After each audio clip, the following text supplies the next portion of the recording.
everyone, I'm Lynn with Psychic Focus at psychicfocus.blogspot.com.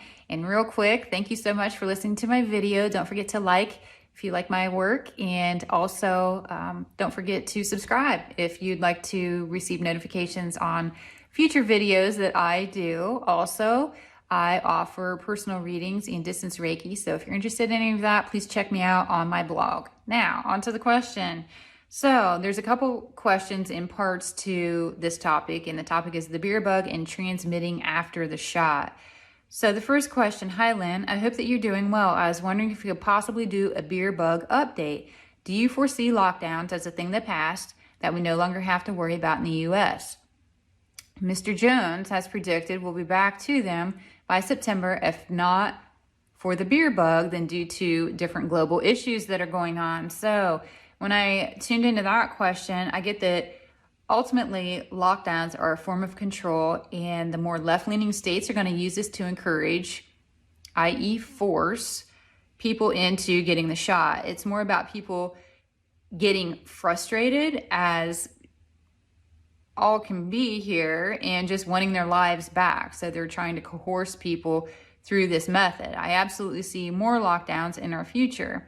The people that have been submissive already, and it could be due to force or it could be due to government band-aids or that type of pressure, have already volunteered for the shot, but those that want to resist need more coaxing.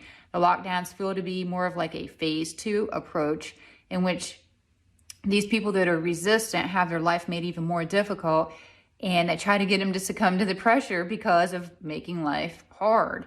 And this could be because of employment, it could be because of travel, and by locking people down, life becomes difficult. So what do they say? Hey, come get this shot, and then we can lift these lockdowns. The second part of this agenda, which I don't know if people are really watching this, but there's a lot of agendas going on that pertain to this beer bug. And what I'm referring to by locking people down is to incorporate socialism in a more stealthy way. People that can't work need government for assistance. Money keeps getting printed, and government is basically saving the day. Hey, here's your check, right? Here's some more free money. Government, along with social programs, look to be on the rise. And what people don't realize is that inflation, which is the result of this, is higher than ever because they keep printing money. So what happens is our purchasing power is much less. The dollar is not worth what a dollar was a year ago or what it was worth 5 years ago. For example, the cost of goods is quickly rising. Locally, where I live, a 2x4 used to be like $2, and now it's $9, sometimes even more. In Venezuela, this took me to that image I saw. People would use a wheelbarrow of money to buy a loaf of bread. If it doesn't stop, we're headed in that direction. People need to realize that inflation is a beast out there, that if we keep printing money, yeah, it might be great to get free money, but if you can buy less with your dollar, what are you really gaining in the end here? So the government knows exactly what they're doing by making people less empowered to take care of themselves, which means they're easier to control and manipulate. They're creating a victimhood society. They're very aware of this gameplay that they're doing. So then the other question that was asked, it says, also, can you address the issue out there of those that have had the beer bug shot transmitting the bug or a variant of it? And there is a theory out there that those that have had the shot are basically an incubator for a mutated version of the sickness. I do get that the shot does encourage different variants to grow, because as the shot's put into someone's body and their immune system reacts to it, a different genetic composition is created to be spread. So people with a shot, they are somewhat contagious. I do get you have to be in close proximity and it's spread through the mucous membranes.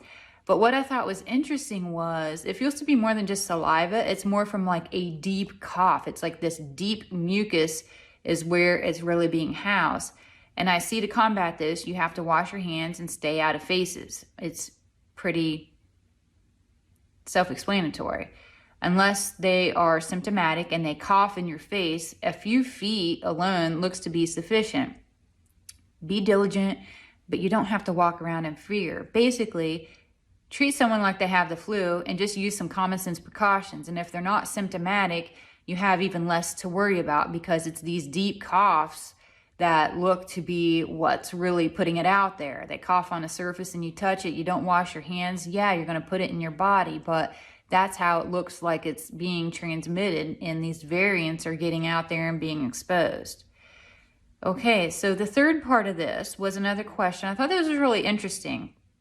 It says, "Hi, Lynn. I came across a very strange thing. This girl I'm friends with on Facebook is a light worker, and she's been discussing the beer infusion, beer bug shot. The discussion started with women having strange menstrual cycles to a different kind of question. It seems that those who do healing such as Reiki or body work, I don't know what it would be called exactly, but they're close to the patient, are having symptoms of their own after working on those who have taken the shot. This whole new thing, and I've heard of a light worker sensing a change in the client, but not of light workers being affected themselves. This made me curious and concerned, and I was wondering if you could be interested in looking at it. I wonder if this affects the light workers, or would it also affect another person who has just been around a person with a shot? This is very weird. Thanks." So when I focused on this, and also, I hope this person shares it with their friend, or if you know someone that's doing light work, Reiki, that kind of thing, I get that light workers are very in tune with the client that they're working on. Most light workers not only pick up on another person's energy, but they're empaths to a person as well. So you're going to pick up on emotions. You're going to pick up on changes in the body, physical symptoms. How are they feeling? You pick up on all that when you're in tune and you're doing work on this person. So when a person is at one with their client and they're doing the healing, they can take on the person's symptoms. You will actually feel what they're experiencing if you don't properly set protection and learn how to disconnect at the end of the session. So I see this is what happened to this person's friend. And again, this could happen to anyone doing this line of work. She needs to really focus on setting boundaries to energetically protect herself, maybe incorporate some mantras, even place some crystals about, or cleanse the ones that you're using. I cannot see that she has contracted anything, but this is more of a situation of her owning or identifying with the person empathically.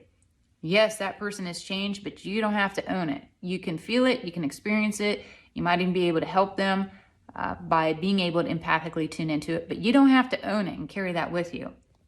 At the end of the light work session, she should be sure to clear herself and her space, because you don't want to go in and have someone else feeling it, or go in and feel it 3 hours later. Make sure the energetic disconnect has occurred.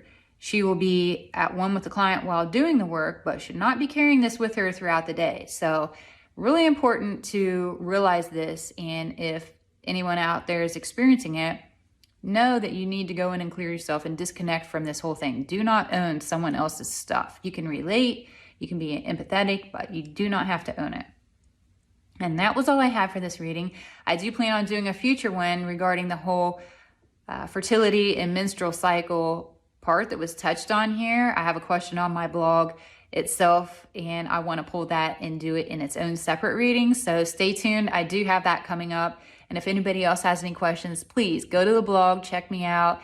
If you want any personal reading or a Reiki session with me, I'm happy to set that up as well. Again, I'm Lynn with Psychic Focus at psychicfocus.blogspot.com. Thank you. Bye.